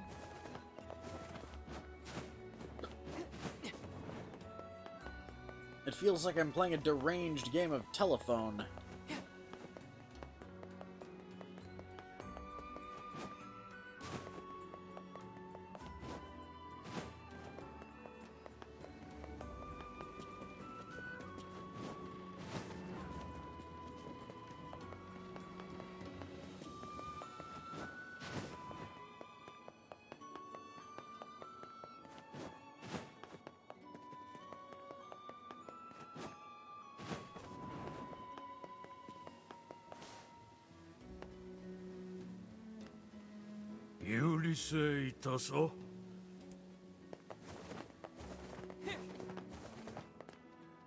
Are you the second recipient? Let me hear your message.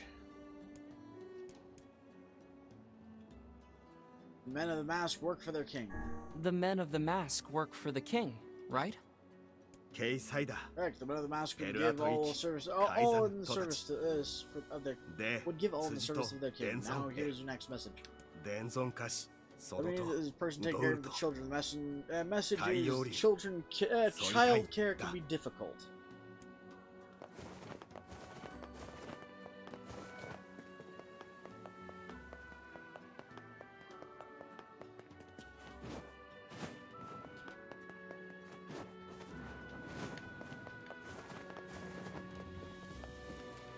Third recipient. Are you the third recipient?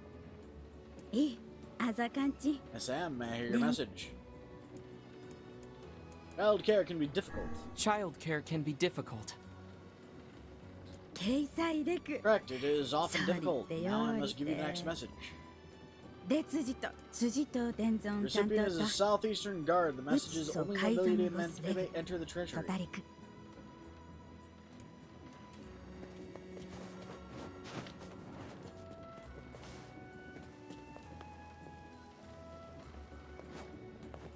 Southeastern guard.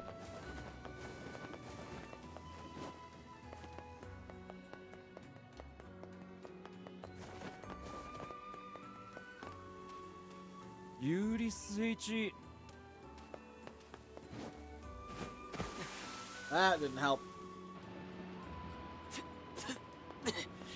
I'm covered in sand. Take care before all your health is lost.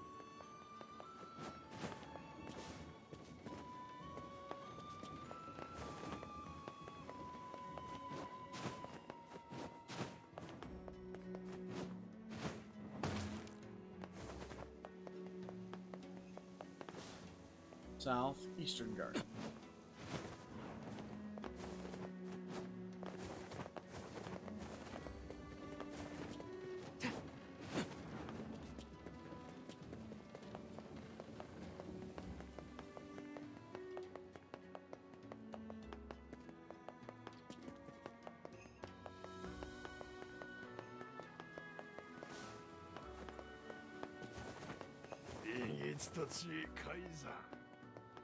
Where is the Southeastern Guard?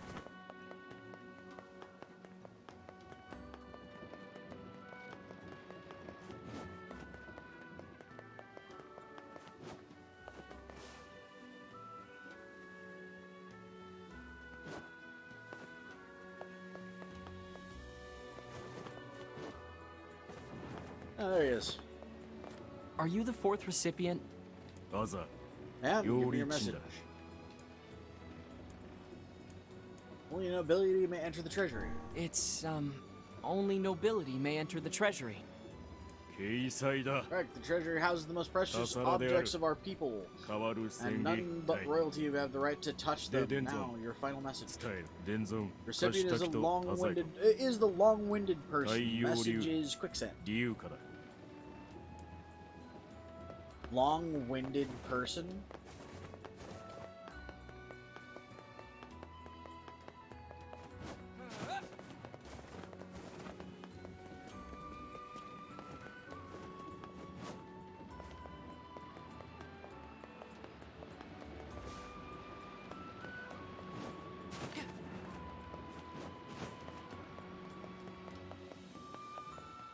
Who the fuck is the long-winded person?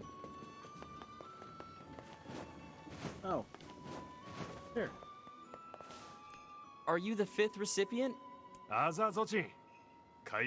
I'm the fifth recipient. How fabulous that you have made it this far. Why, I'm astounded. Now, state your message. Quicksand. Quicksand. Correct, amazing. And while we're on the subject, allow me to tell you the deep history connected between quicksand and this message ritual, for you see. He certainly enjoys listening to himself. Little bit. 3 days later. You pass your messages to 5 people. Now those of our city know a great deal more about you. Here's your reward for completing the task. Did this really help to build connections? This blasted town is beyond my comprehension. Duh, fucking hell. 10,000 gold. Worth it.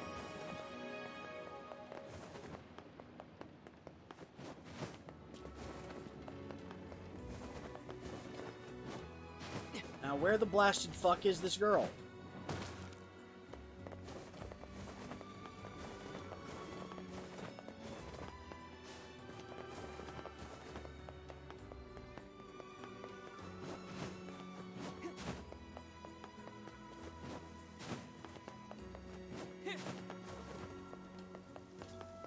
Lowest there, part of town. Already checked that one, that one, and that one.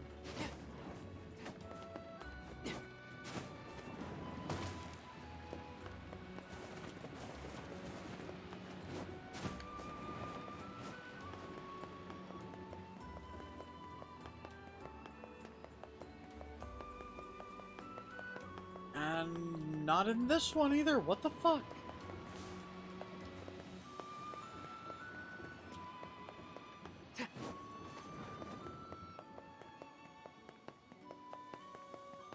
Close part of town with her boyfriend.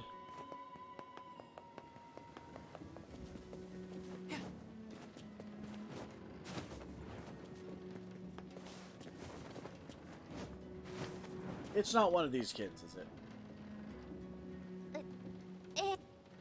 Come on, let's play already. God damn. Oh well. I'm going to have to figure that out later.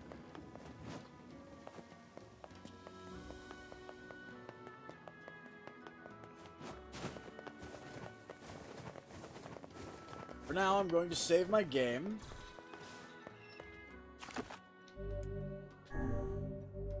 And yes, Douglas, yes, it is the end of the stream. So, folks, if you enjoy the gameplay or the commentary, give us a like. If you want to keep up with this or any of our other content, hit subscribe and ring the bell. Become part of our notification squad so you can see when we upload and when we go live. But for now, this is Kitthesoulless signing off. So until next time, everybody, bye-bye! Mlem. Ah! Apparently I'm a bed now. Nom nom nom faces. Anyways, ta-ta everybody.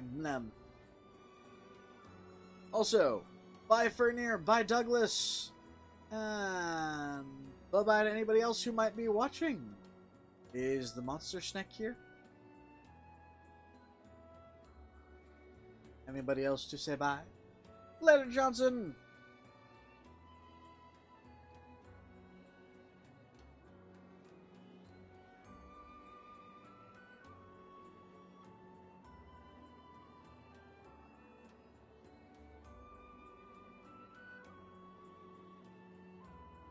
Hey, Johnson? Not the kind of news that I want on the stream. Thank you, though. Anyways, ta-ta, everybody. Lem.